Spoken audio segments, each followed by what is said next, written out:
Hello दोस्तों, स्वागत है आपका हमारे चैनल ओम साइंस फ्यूचर पॉइंट पर। दोस्तों, आज हम बात करने वाले हैं मिरर के बारे में। कल हमने ऑप्टिक्स का लेक्चर लिया था और उसमें प्रकाश क्या होता है, प्रकाश की किरणें क्या होती है, किस सिद्धांत पर चलती हैं, ठीक है, उसके बारे में पूरा डिटेल में हमने बात किया था। तो आज हम जानने वाले हैं कि अब ये प्रकाश अलग अलग दर्पणों पर, अलग अलग मिरर पर किस प्रकार से कार्य करता है, इमेज किस प्रकार से बनता है, ठीक है। तो लास्ट तक हमारे साथ बने रहिएगा, ठीक है।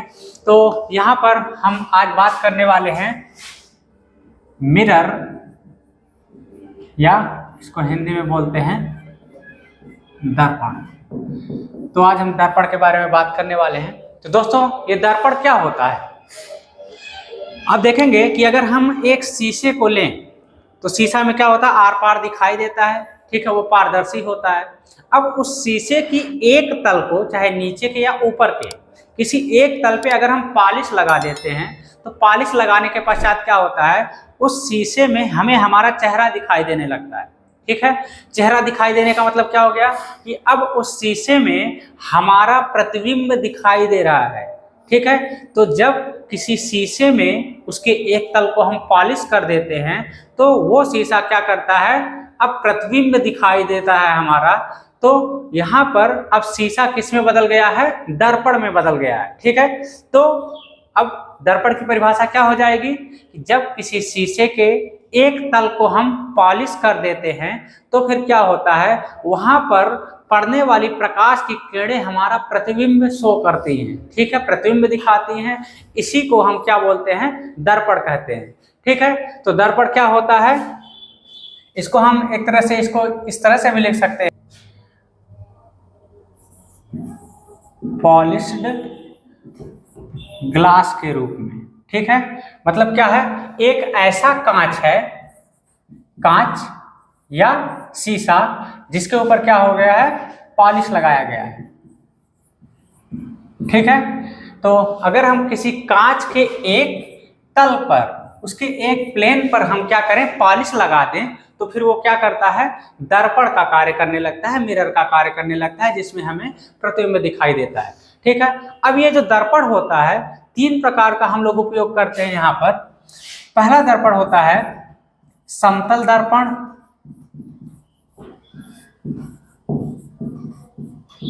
या इसको बोलते हैं प्लेन मिरर, ठीक है। दूसरा होता है अवतल दर्पण, और तीसरा होगा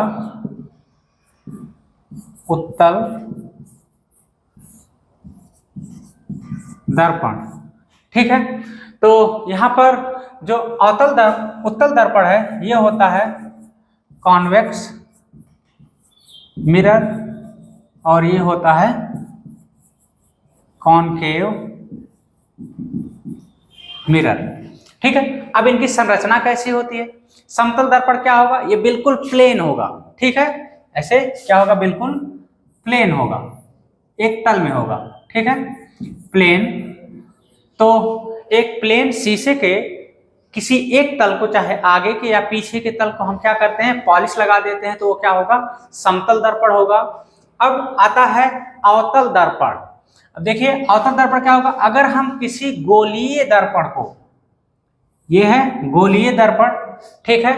अब इसके बाहरी परत को, इसमें क्या होता है, एक भीतरी परत होता है और एक होता है बाहरी परत। ये है भीतरी परत,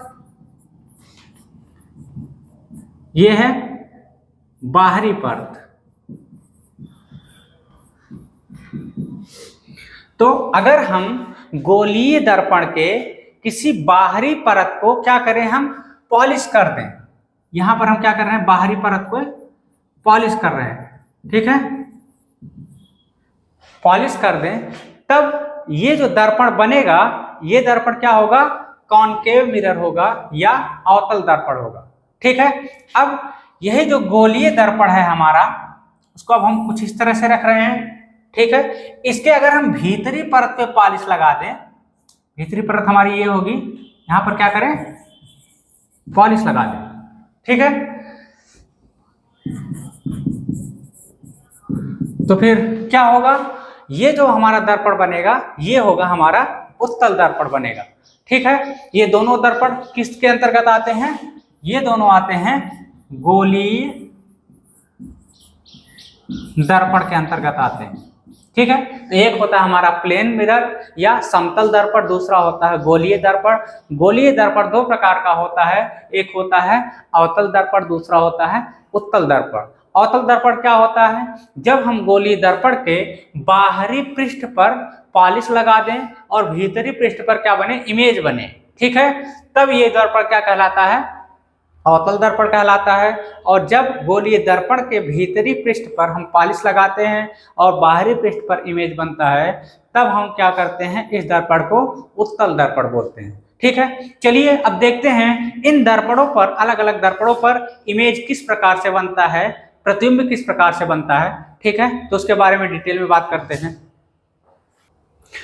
यहाँ पे थोड़ी स्पेलिंग मिस्टेक हो गई है, ये होता है SHED पॉलिश, अभी होगा SH पॉलिश। ठीक है, चलिए आगे चलते हैं। तो हमारा पहला यहाँ पर दर्पण है समतल दर्पण। तो समतल दर्पण की क्या खासियत होती है, देखिए आप लोग खुद ही देखते होंगे, समतल दर्पण में अपना चेहरा देखते होंगे। तो हमने मान लिया यहाँ पर हम एक समतल दर्पण बना देते हैं इस प्रकार से, बिल्कुल ऐसे वर्टिकल रखा है। ठीक है, तो समतल दर्पण में अगर इसके सामने आप खड़े होते हैं, ठीक है, तो आपका प्रतिबिंब क्या करता है, ये समतल दर्पण जितनी दूरी पर आप खड़े होंगे, आपकी लोकेशन ये जितनी दूरी होगी इस दर्पण से D, ठीक है, तो आपका प्रतिबिंब भी क्या होगा, इस दर्पण के पीछे उतनी ही दूरी पर बनेगा। ठीक है, यहां पर क्या बनेगा, आपका प्रतिबिंब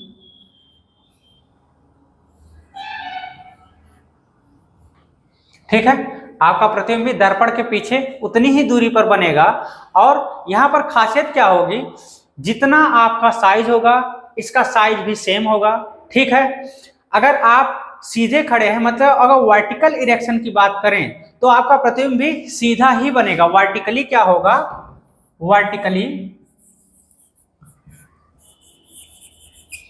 ये सीधा ही होगा।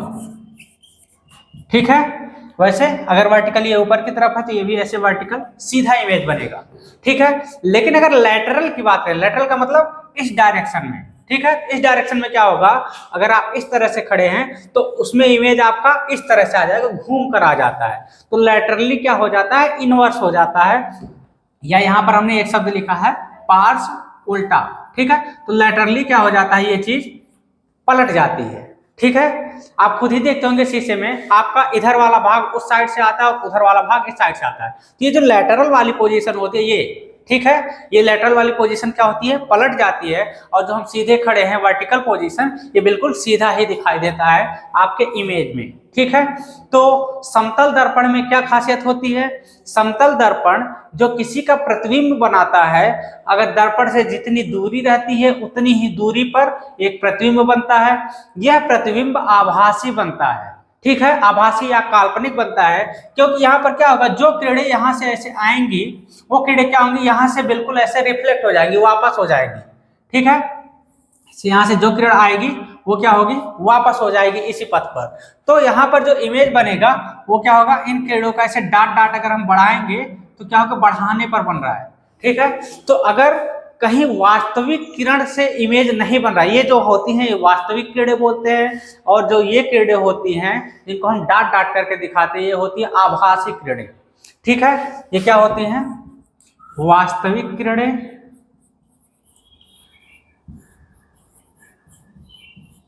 और ये होती है आभासी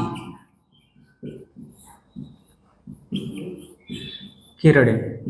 ठीक है, तो अगर आपका इमेज आभासी किरणें बना रही हैं तो इमेज क्या होगा, आभासी होगा। ठीक है, और यहाँ पर समतल दर्पण के केस में चूंकि वास्तविक किरणें क्या होती हैं, यहीं से रिफ्लेक्ट हो जाती हैं, परावर्तित हो जाती हैं, क्योंकि इसकी एक तल क्या है, पॉलिश्ड है, उस पर क्या लगा है, पॉलिश लगाते हैं, इसकी वजह से क्या होती है, वो रिफ्लेक्ट हो जाती है। तो इन किरणों को हम बढ़ाते हैं पीछे की तरफ, जो आभासी किरणें होती है, तब जाकर के इमेज आपका बनता है। जब आभासी किरणें कोई इमेज बनाती हैं तो वो इमेज क्या होता है, आभासी इमेज बनता है या आभासी प्रतिबिंब बनता है। इमेज को हम प्रतिबिंब भी बोलते हैं, ठीक है। और जितनी दूरी पर ये समतल दर्पण से रहेगा उतनी ही दूरी पर बैकग्राउंड साइड में रहेगा इमेज, ठीक है। इमेज का इरेक्शन क्या होगा, वर्टिकल सीधा है तो वर्टिकल सीधा ही रहेगा, लेकिन जो लैटरल पोजीशन है ये वाली, अगर इमेज में देखेंगे तो ये वाली पोजीशन घूम जाती है 180 डिग्री पर या 180 डिग्री पर, ठीक है। तो अगर 180 डिग्री पर कोई चीज घूम जाती है तो उसको हम बोलते हैं उल्टा प्रतिबिंब हो गया है, ठीक है। तो लैटरल पोजीशन क्या हो जाएगा, उल्टा हो जाएगा, और वर्टिकल पोजीशन सीधा हो जाएगा। तो वर्टिकल इमेज की अगर हम बात करेंगे समतल दर्पण में, या फिर ये ऊपर से नीचे वाला इमेज की बात करेंगे तो ये क्या होगा, सीधा इमेज बनेगा। और अगर लैटरल पोजीशन की बात करेंगे तो क्या होगा, उल्टा इमेज रहेगा, लैटरली उल्टा और वर्टिकली सीधा, ठीक है। तो आइए चलते हैं हम समतल दर्पण के कुछ प्रॉपर्टीज हैं, ठीक है, जो अक्सर आपके पेपर में प्रश्नों के रूप में डायरेक्टली पूछ लेता है। तो वो प्रॉपर्टी ये है, पहली प्रॉपर्टी है कि अगर समतल दर्पण के सामने, हमारे सामने समतल दर्पण रखा है, ठीक है, हम उसके सामने वी चाल से दौड़ रहे हैं उसकी तरफ, समतल दर्पण की तरफ, ठीक है, तो उसमें जो हमारा प्रतिबिंब है वो प्रतिबिंब दोगुनी चाल से, जितनी चाल हमारी रहेगी हमारी चाल की दोगुनी चाल से क्या होगा, हमारी तरफ आता हुआ प्रतीत होगा, ठीक है। तो यहाँ पर क्या लिखा है, यदि कोई व्यक्ति वी चाल से दर्पण की ओर चलता है तो उसका प्रतिबिंब 2v चाल से उसकी ओर आता हुआ प्रतीत होगा, ठीक है। हम v चाल से दर्पण की तरफ दौड़ेंगे तो हमारा जो प्रतिबिंब होगा दुगनी चाल से हमारी तरफ आता हुआ प्रतीत होगा, ठीक है। तो देखिए अब दूसरी प्रॉपर्टी क्या है, यदि आपतित किरण को नियत रखते हुए दर्पण को थीटा कोण से घुमा दिया जाए तो परावर्तित किरण 2 थीटा कोण से घूम जाती है। जैसे मान लीजिए हमारा ये दर्पण है, ठीक है, अब ये दर्पण है, यहाँ पर कोई आपतित किरण ऐसे पड़ रही है, ठीक है। अब हम आपतित किरण को नहीं चेंज कर रहे हैं, ठीक है, इसको हम ऐसे दर्पण को ही थीटा कोण से घुमा दिए, ठीक है। तो थीटा कोण से घुमाने के बाद जो परावर्तित किरण होगी वो परावर्तित किरण का एंगल कितना होगा, 2 थीटा हो जाएगा। जैसे यहाँ पर हमने दिखाया है, देखिए यहाँ पर क्या है, हमारा पहले दर्पण ऐसे सीधे था, ठीक है, तो यहाँ पर आपतित किरण क्या थी, आपतित किरण देखिए यहाँ पर है, ये आकर के पड़ रही है, इस पर गई और यहाँ से रिफ्लेक्ट होकर के इधर आ रही है, ये परावर्तित किरण है, ये आपतित किरण है, ये परावर्तित किरण है, लिख देते हैं हम आपतित किरण, ये है परावर्तित किरण, ठीक है। तो ये है हमारा दर्पण, और इस दर्पण पे आपतित किरण इस एंगल से पड़ रही है, किसी कोण से पड़ रही है, तो वो इधर आकर के रिफ्लेक्ट हुई है, ठीक है। अब अगर हम आपतित किरण के कोण को नहीं परिवर्तित करेंगे, किसको चेंज करेंगे, दर्पण को ही थीटा कोण पर हमने घुमा दिया, तो यहाँ पर क्या करेंगे, हम दर्पण को ऐसे थीटा कोण पर घुमा देंगे, ठीक है। तो थीटा कोण पर घुमाने पर हमारा दर्पण कुछ इस तरह से हो जाएगा, ठीक है। यहाँ पर देखिए हमने एंगल थीटा लिख दिया है, ठीक है, थीटा पर जाएगा तो ये जो परावर्तित किरण होगी ये वाली, ये क्या करेगी, यहां से ऐसे 2 थीटा एंगल पर ऊपर की तरफ चली जाएगी, ठीक है। तो यही कह रहा है, यदि आपतित किरण को नियत रखते हुए दर्पण को थीटा कोण से घुमा दिया जाए तो परावर्तित किरण कितने एंगल से घूम जाएगी, 2 थीटा कोण से घूम जाती है, ठीक है। अगला है, समतल दर्पण में वस्तु का पूर्ण प्रतिबिंब देखने के लिए हम क्या करते हैं, जो दर्पण की ऊंचाई होती है वो हमारी ऊंचाई की लगभग आधी होनी चाहिए। अगर हमें हमारा पूर्ण प्रतिबिंब समतल दर्पण में देखना है तो हमें कितनी ऊंचाई का समतल दर्पण लेना पड़ेगा, हमारी जितनी हाइट है हमारी हाइट का लगभग आधा, ठीक है, तब जाकर के हम अपनी पूर्ण प्रतिबिंब देख सकते हैं, ठीक है दोस्तों। तो आज के लिए बस समतल दर्पण तक ही हम यहाँ पे लेक्चर को समाप्त करते हैं। कल हम लेकर आएंगे अपना कॉन्वेक्स और कॉनकेव मिरर के बारे में पूरा डिटेल, ठीक है। तो आज के लिए इतना ही है, धन्यवाद।